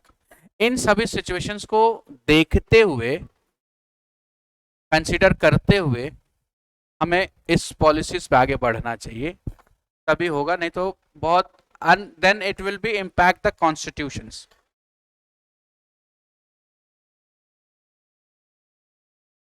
Disputes arises हो जाएंगे। तो अभी देखिए कमेटी बनी है, इसके ऊपर डिबेट पढ़िए, डिबेट देखिए क्या उनकी कमेटी की रिपोर्ट आती है, कैसे होता है। Because if government is going it will be going to be challenge in court, ये तो पक्का है, कोर्ट में चैलेंज हो रहा है, क्योंकि बात भी सही है। How can it be. और दूसरी चीज इसमें the important, more important which we are not prioritising is this कि इश्यूज, जो रीजनल इश्यूज है ना, जो जो लोकल गवर्नमेंट में काम आते हैं, वो मेट कैसे करेंगे। आपने एक वोट से सरकार चुनी तो एक वोट से क्या पूरे कंट्री में एक फिर वन पार्टी रूल होगा?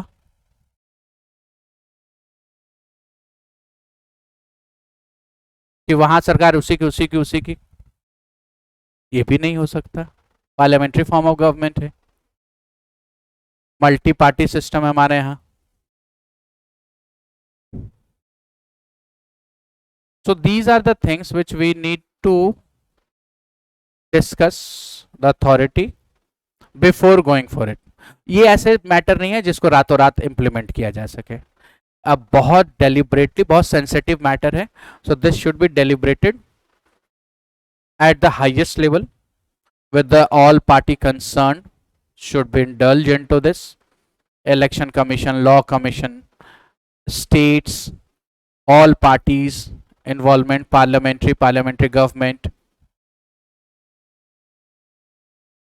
if they are willing to do this, so they have to do something like this कि ऐसे situations पे भी, क्योंकि ये जो situations है that is an unavoidable situations, वो आएंगे ही आएंगे, वो होना ही होना है।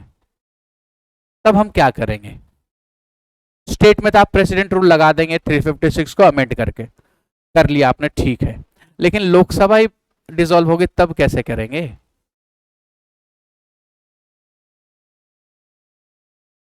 मान लीजिए कहा कि Lok Sabha no confidence motion pass नहीं होगा, ठीक है, प्रधानमंत्री अगर एक्सपायर कर गया ड्यूरिंग द ड्यूरेशन, तब क्या करेंगे?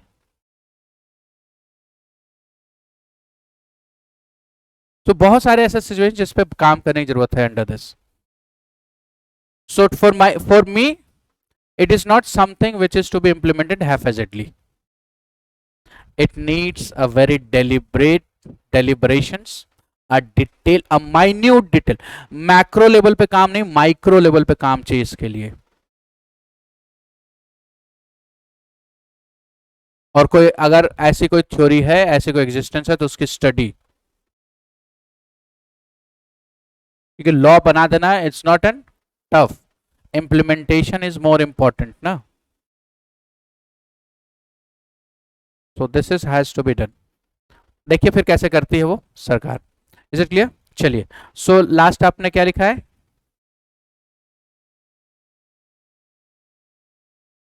नहीं, last by British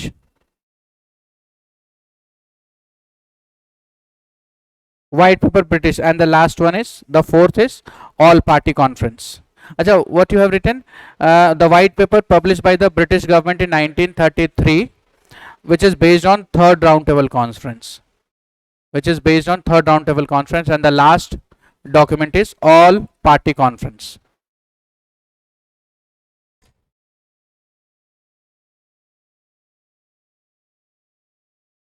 All party conference. So write down features of the act. First feature is creation of All India Federation.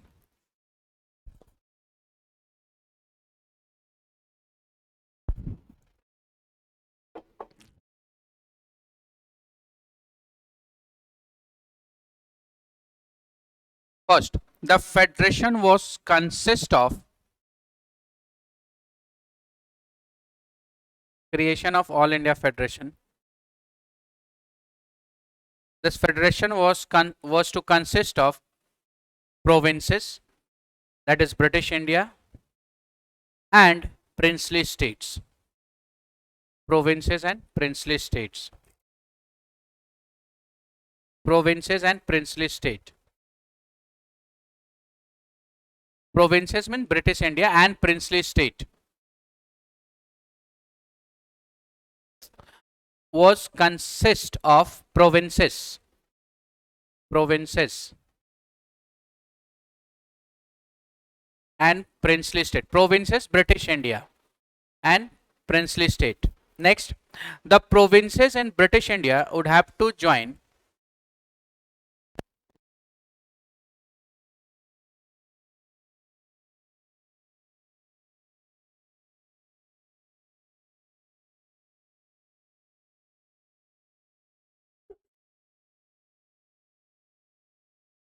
the provinces in British India would have to join the federation, but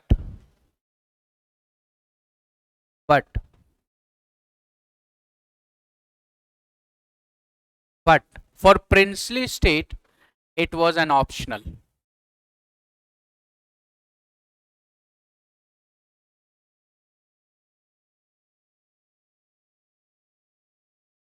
But for princely state it was an optional. Next point, the All India Federation never came into being. The All India Federation never came into being.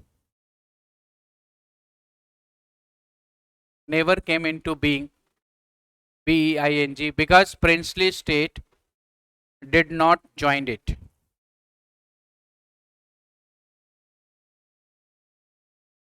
Because princely state did not join it.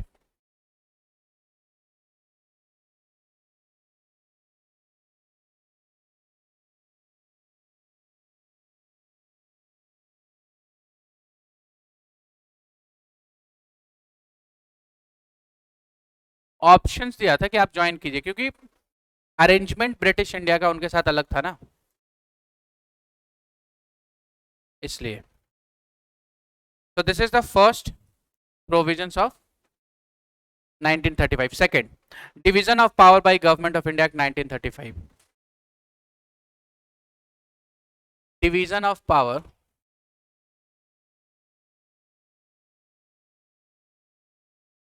by Government of India Act 1935.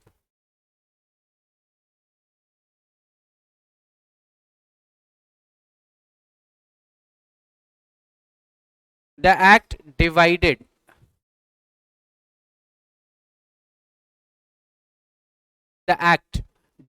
the power between center and provinces through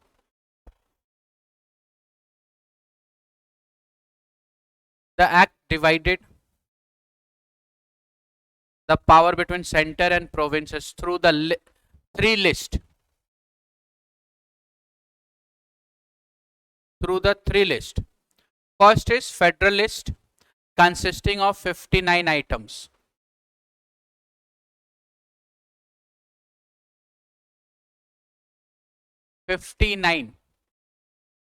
Federal list consisting of 59 items. Hyphen दीजिए. The federal government is exclusively authorized hyphen to this federal list. The federal government is exclusively authorized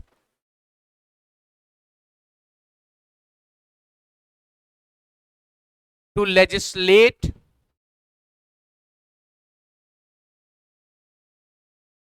on the federal list. Legislate on the matter in the federal list.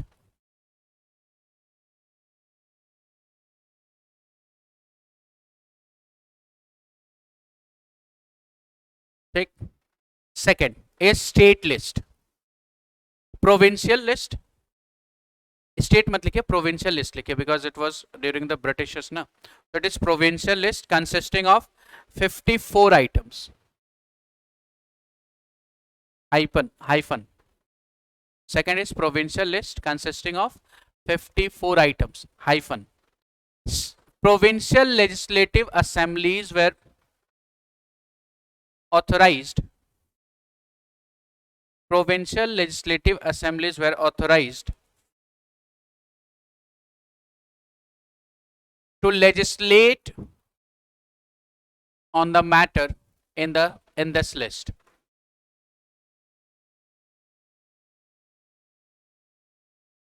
In this list, in the provincial list. So this is first sub point under provincial list. Second sub point under provincial list. Though second sub point under provincial list, though Governor General was authorized to legislate on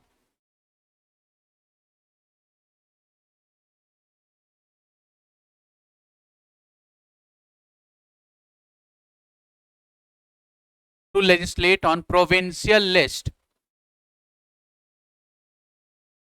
in certain circumstances.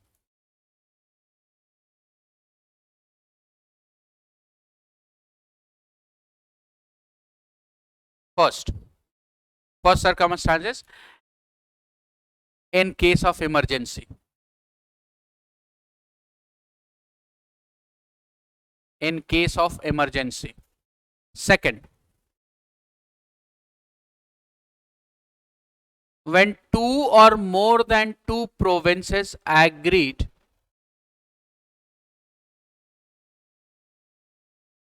when two or more than two provinces agreed and allow the federal government to legislate. आपने governor general लिखा है ना first में, उसको central federal government कर लीजिए. Allow the federal government to legislate on state list.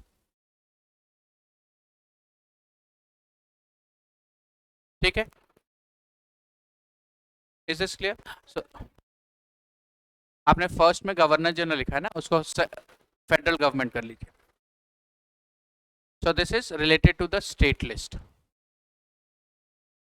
Third is concurrent list consisting of 36 items.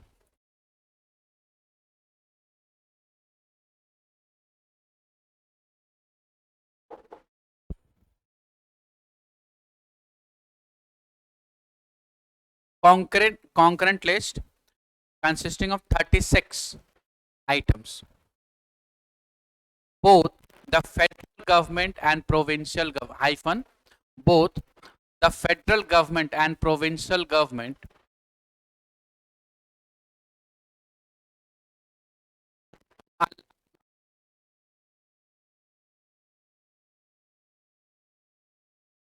to legislate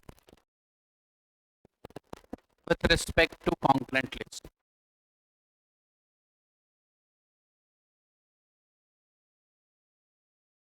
Empowered to legislate with respect to concurrent list. ठीक है. Second sub point under the concurrent list, in case of conflict रिपगेंसी कुछ भी लिख सकते हैं आप, inconsistency. So in case of conflict between federal government law and provincial government law, conflict between federal government law and provincial government law, the federal government law shall prevail.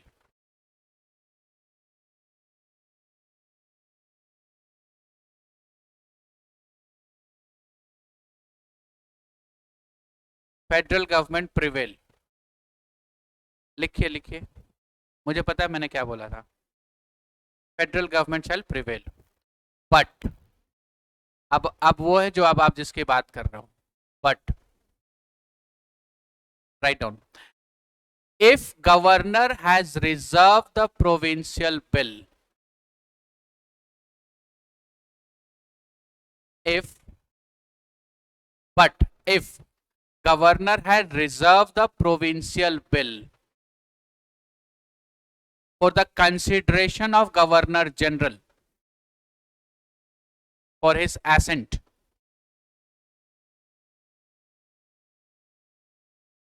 so in this case provincial law will prevail. अब समझ में आया?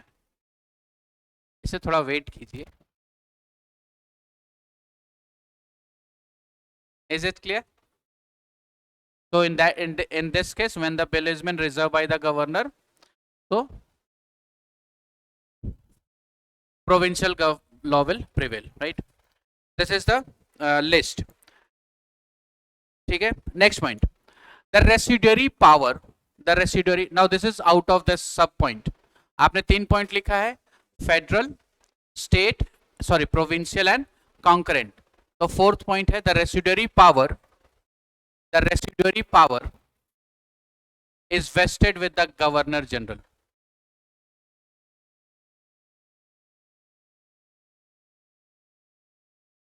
Vested, V-E-S-T-E-D, vested with the governor general. It means residuary power, the governor general was empowered to make laws on those matter which were not mentioned in either of the list. So this is known as a residuary power. So residuary power vested on in governor general or viceroy, which means that any matters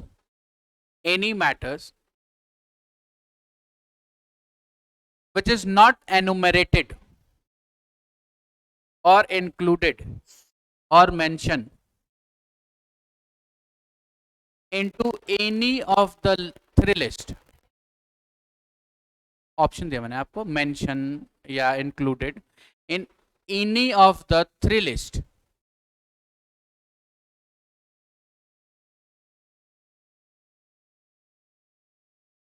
So Act 1935 empower Viceroy or Governor General. 1935 Act 1935 empower Governor General to make law on that matter. That is known as a residuary power. Is it clear? That matter, that is residuary power. Okay. So now this second point what you have written, that is a division of power. So now through this we can understand that though the All India Federation does not come into being because the Indian state does not join it, but through the provisions of division of power, a federation was tried to establish in the country, where and federation was established between federal government, that is central government, and provinces. So division of power जो example है आपका federation का, Indian states के join नहीं करने से all India federation तो नहीं बनी, but through this provisions of this division of power a kind of federal structure was seems to be formed or existed between the central federal government and between the provinces. Is it clear? This is the second features of the act, right? Now the third feature of the act is provincial autonomy. So third is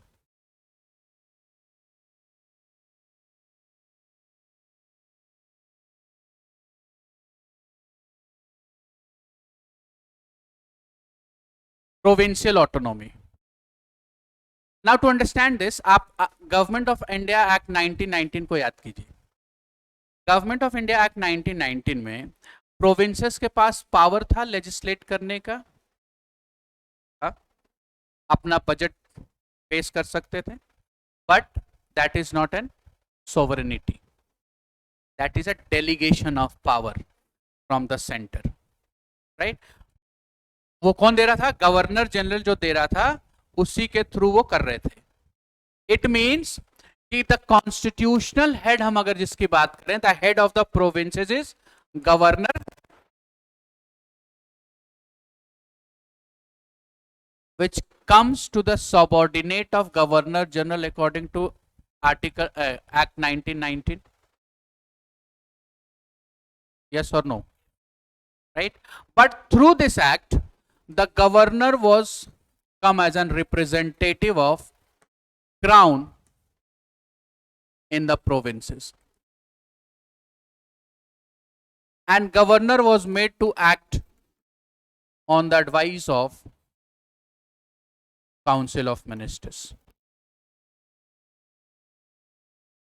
Means अब through the 1935 ये arrangement किया गया कि delegation of power अब नहीं है, यानी governor अब गवर्नर जनरल के अंडर में नहीं है, is representing crown at the provincial level also. तो it is been appointed, but now it is representing crown at the provincial level, and it is made that the governor should act according to the advice of Council of Ministers to the provinces. But this advice tendered by the Council of Ministers is not binding on governor.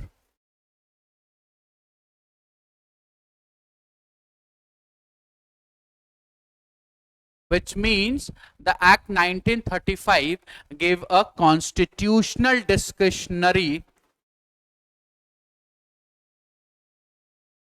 to the governor.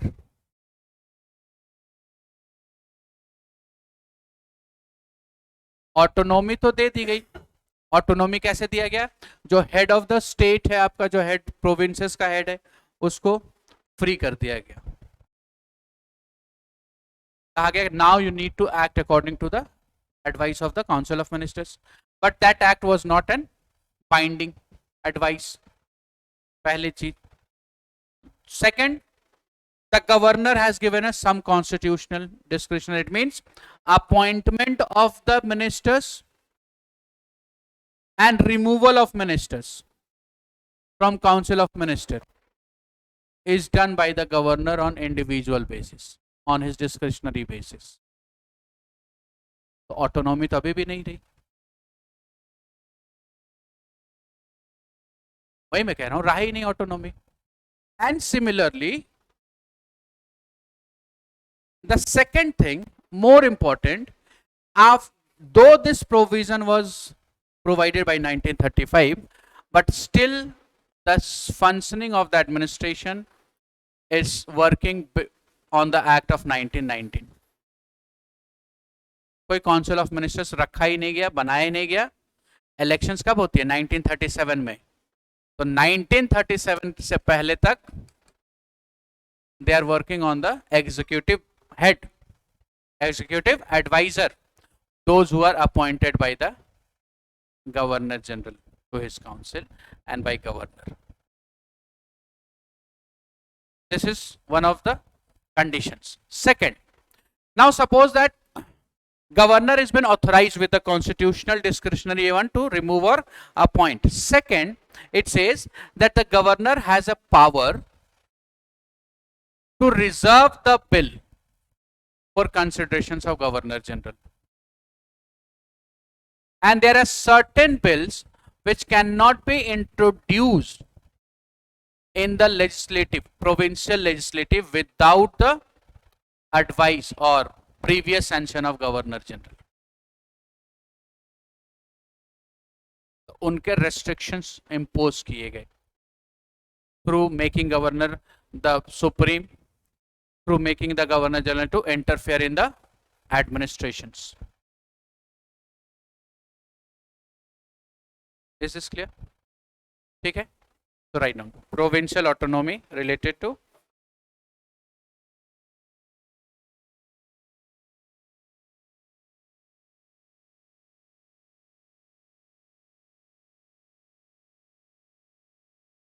diarchy was abolished at the provincial autonomy.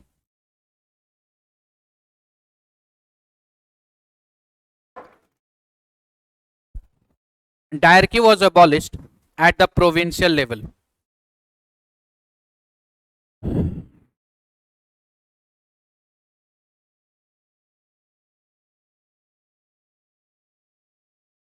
Next one, governor was made head of the executive of the provinces. Governor was made head of the executive of the provinces.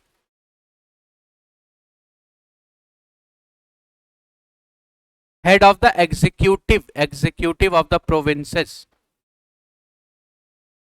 was made head of the executive of the provinces, and council of minister was to advise him.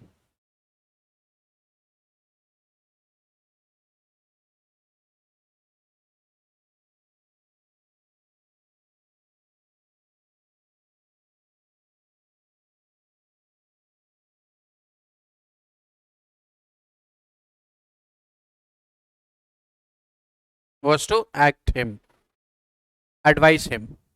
Next point, the council of ministers were responsible to the provincial legislature. The council of ministers were responsible and answerable to the legislature.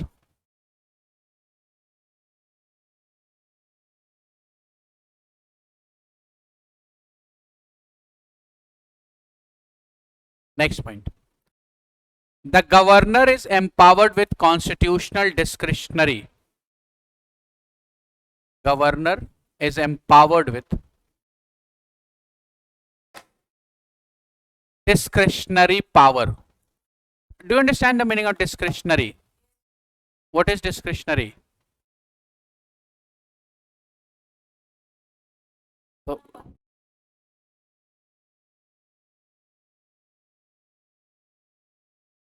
और जहां discretionary नहीं तो दूसरे के हाथ में है.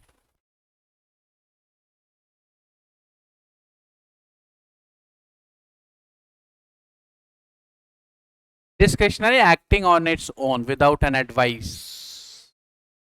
हाँ, right. So it provides a discretionary. Yes, अपना मत, अपना विवेक. मत नहीं विवेक. मत is something which you are casting. Vote. मत is vote. आप दे रहे हो. विवेक आप अपने कॉन्शियस से डिसीजन ले रहे हो, किसी के बातों को सुनकर नहीं, आप इस पे नहीं. So that is discretionary. So it is provided a discretionary power, right? Discretionary power. The governor is having a discretionary power where he can reject the advice tendered by the council of minister. Reject the advice tendered by the council of minister. Sorry. Reject the advice tendered means given by the council of ministers. Next, governor is empowered to reserve any provincial bill.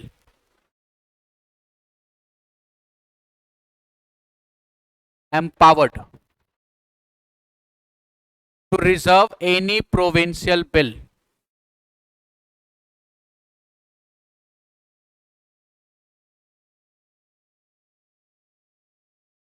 For the consideration of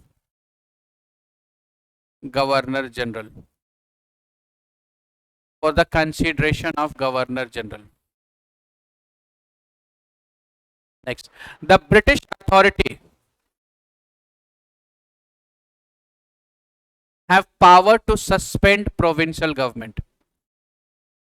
The British authority have power to suspend provincial autonomy, provincial government.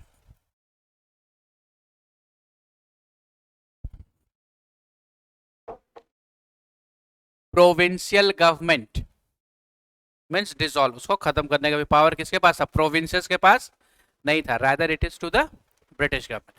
So autonomy on paper but in practice it has not been given. Sorry. So this is the third provisions of the 1935 act. ठीक है. Next we will do in the next class. Next is diarchy, then bicameralism and others provisions. ठीक है. चलिए. So we'll meet in the next class. Till then, take care. Enjoy the day. Thank you.